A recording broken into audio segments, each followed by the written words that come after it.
अस्सलाम वालेकुम। इस वीडियो में हम बात करें कम्युनिकेटिव कॉम्पिटेंस के हवाले से।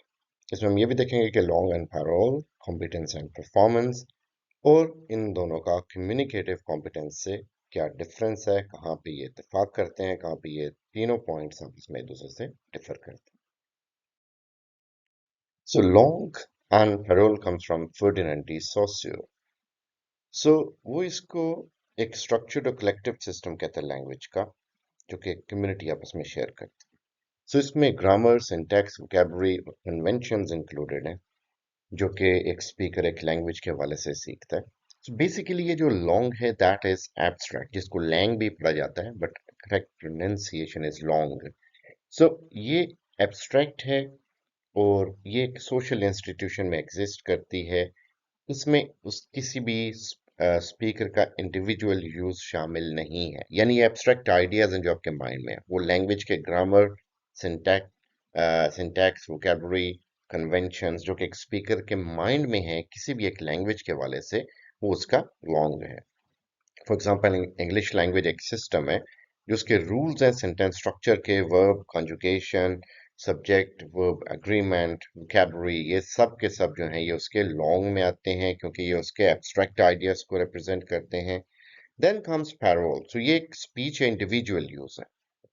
सो बेसिकली जो लॉन्ग है that is language system, the overall language system, and parole is individually used, yani when an individual starts to use that language system that is on abstract level within his mind, so that is called parole. So ये individuals जो है वो language को actually specific situations में use करते हैं। इसमें speaking, writing, practical application of long हो सकता है, जो अपने सीखा लैंग्वेज का सिस्टम उसे बोलना, अदा करना, लिखना। सो ये कंक्रीट है एब्स्ट्रैक्ट के मुकाबले में, और पर्सन टू पर्सन वेरी करती है, यानी लोगों की चॉइसेस, लोग किस कॉन्टेक्स्ट में बातें कर रहे हैं, कितनी बेहतर उस लैंग्वेज को परफॉर्म कर रहे हैं। तो इसमें बेसिकली ये जो भी लोग उसको, सिस्टम को अपने इंडिविजुअल पर्पस के लिए यूज करेंगे, दैट बिकम्स पैरोल। दूसरे नंबर पर हमारे पास आता है नोम चॉम्स्की। सो नोम चॉम्स्की, इसने इसकी जगह पे कॉम्पिटेंस एंड परफॉर्मेंस का एक स्ट्रक्चर दिया। सो ये एक स्पीकर का इम्प्लिसिट नॉलेज है कॉम्पिटेंस, जिसमें अगेन लैंग्वेज के रूल्स हैं, और इसमें बेसिक फोकस ग्रामर के ऊपर है कि इस ये एबिलिटी है कि हम अंडरस्टैंड कर सकें और जनरेट कर सकें ग्रामेटिकली करेक्ट सेंटेंसेस, और शायद वो सेंटेंसेस भी जिनको शायद हमने कभी सुना भी ना हो, लेकिन यानी जिस तरह चॉम्स्की कहते हैं कि एक बच्चा जो है वो कई दफा ऐसे सेंटेंसेस बोल देता है जो उसने कभी जिंदगी में नहीं सुने होते। सो ये उसके उसका इम्प्लिसिट नॉलेज है ग्रामर का, जो उसकी कॉम्पिटेंस है। सो इसमें स्पीकर को पता है उसकी लैंग्वेज कैसी है, उसकी ग्रामर कैसी है, सिंटैक्स कैसी है, वोकैबुलरी कैसी है, तो उसका सारा नॉलेज कॉम्पिटेंस है। एंड अगेन पैरोल क्या है? पैरोल उस चीज का एक्चुअल रियल लाइफ सिचुएशन में यूसेज है। इसमें राइटिंग, लिसनिंग, अंडरस्टैंडिंग है, उसमें एरर्स हैं, उसमें हेजिटेशन है, जिस वजह से हम बोलते नहीं है कि कोई हंसे ना हम पे या हमसे बोला नहीं जाएगा। क्यों? क्योंकि we are very much concerned about grammar और सिंटैक्टिकल पैटर्न्स। So परफॉर्मेंस, जैसे कॉम्पिटेंस एब्स्ट्रैक्ट है, तो जो परफॉर्मेंस है वो कंक्रीट है। इसमें बहुत सारे फैक्टर्स आते हैं। इसमें मेमोरी है कि आपको वर्ड्स की मीनिंग याद है तो आप बोलोगे। अटेंशन है, इसमें साइकोलॉजिकल प्रॉब्लम्स हैं, जिसमें आपकी मोटिवेशन है, उसमें आपका इमोशंस हैं, वो इसके अंदर शामिल होते हैं। कॉम्पिटेंस अच्छी हो या लॉन्ग अच्छा हो, तो पैरोल अच्छा होता है। तो लेकिन ये जरूरी भी नहीं होता। कई दफा ये होता है कि आपके पास नॉलेज है ग्रामर का, लेकिन आप कंफ्यूज इतने हो कि आपसे बोला नहीं जा रहा। तो यानी परफॉर्मेंस और पैरोल के लिए कॉम्पिटेंस और लॉन्ग का अच्छा होना बहुत जरूरी है, लेकिन कॉम्पिटेंस और लॉन्ग के अच्छे होने से परफॉर्मेंस या पैरोल का अच्छा होना यकीनी नहीं है। अब आते हैं अपने मेन टॉपिक पे, that is communicative competence. Dell Hymes ने 1960s में, आई गेस 66 में, 65 में दिया था चॉम्स्की ने कॉम्पिटेंस एंड परफॉर्मेंस। उसके जॉब में 66 में डेल हाइम्स ने कम्युनिकेटिव कॉम्पिटेंस का कॉन्सेप्ट दिया।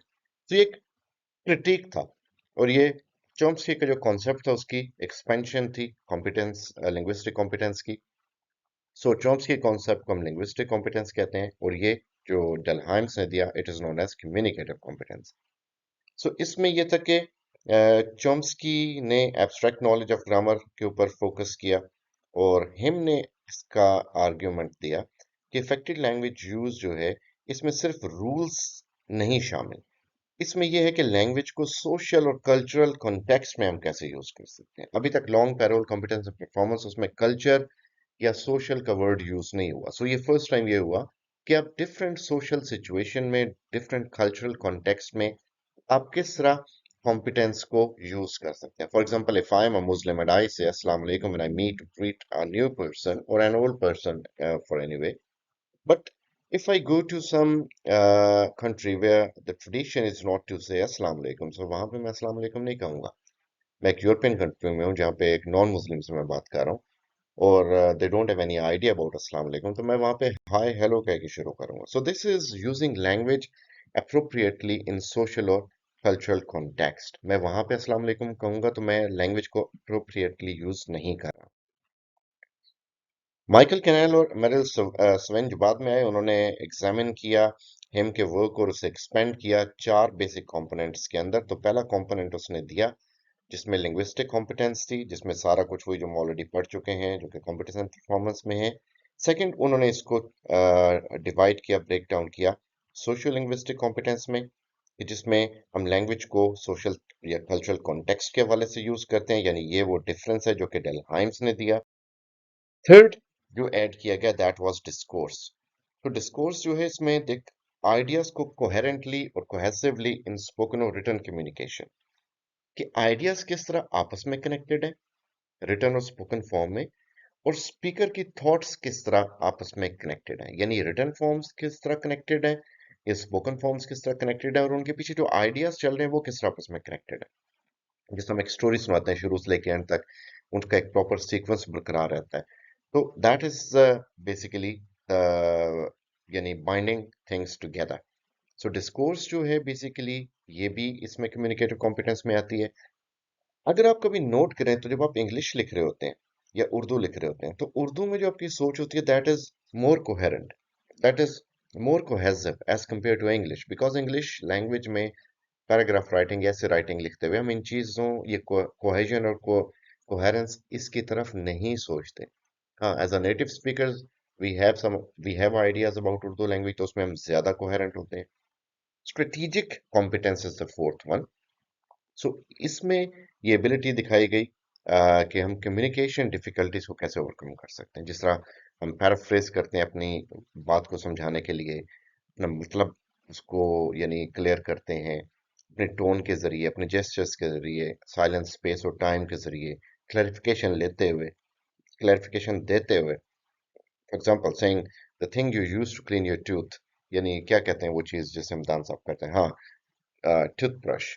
ये जो हम इस तरह जो हम ये यूज करते हैं वर्ड्स को कम्युनिकेशन डिफिकल्टीज को खत्म करने के लिए, ये स्ट्रेटेजिक कॉम्पिटेंस में आता है। सो ये चारों जो थे ये बाद में एक्सपेंड किया गया डेलहाइम्स की थॉट को। तो बेसिकली जो डिफरेंस था डेलहाइम्स और बाकी दोनों में, यानी फर्डिनेंड डी सोसियर और नोम चॉम्स्की में, वो ये था कि वो दोनों लैंग्वेज के एब्स्ट्रैक्ट और कंक्रीट यूज पे फोकस करते थे। उनका यूज इन प्रैक्टिकल सिचुएशन, यानी लैंग्वेज को बोलना, और उसका जो इन बिल्ट नॉलेज है स्पीकर के अंदर। लेकिन डेलहाइम्स ने उस चीज को भी यानी निगेट नहीं किया, लेकिन इसने कहा कि लैंग्वेज का फंक्शन उससे बहुत आगे है, and that all together makes is communicative competence. That means कि हम लैंग्वेज को सोशल सिचुएशंस में यूज करें, और यानी ग्रामेटिकल भी यूज करें लेकिन सोशल सिचुएशंस में भी यूज करेंगे। किस तरह सोशली हम लैंग्वेज को मुख्तलिफ कल्चरल यानी फ्रेगमेंट्स में लेके चलते हैं। फॉर एग्जांपल, मैं अगर एक पाकिस्तानी कल्चर में हूँ और मैं एक शख्स से कहता हूँ कि क्या मैं आपका नाम पूछ सकता हूँ, तो मुझे वो बाउंड है मुझे आगे से अपना नाम बताने के लिए। हाँ, कोई और किसी और कल्चर का बंदा होगा जो इस चीज को नहीं समझता, तो मैं उससे कहूंगा क्या मैं आपका नाम पूछ सकता हूँ, तो वो कहेगा जी आप पूछ सकते हैं। Which means कि he's like he has the like language using ability and performing it, लेकिन वो इस कल्चरल वैल्यूज के साथ जो है वो लिंक नहीं है, वरना वो मुझे लाजमी तौर पे अपना नाम बता देता। So I hope this video is clear. इस चैनल को सब्सक्राइब कीजिएगा और सबसे शेयर कीजिएगा।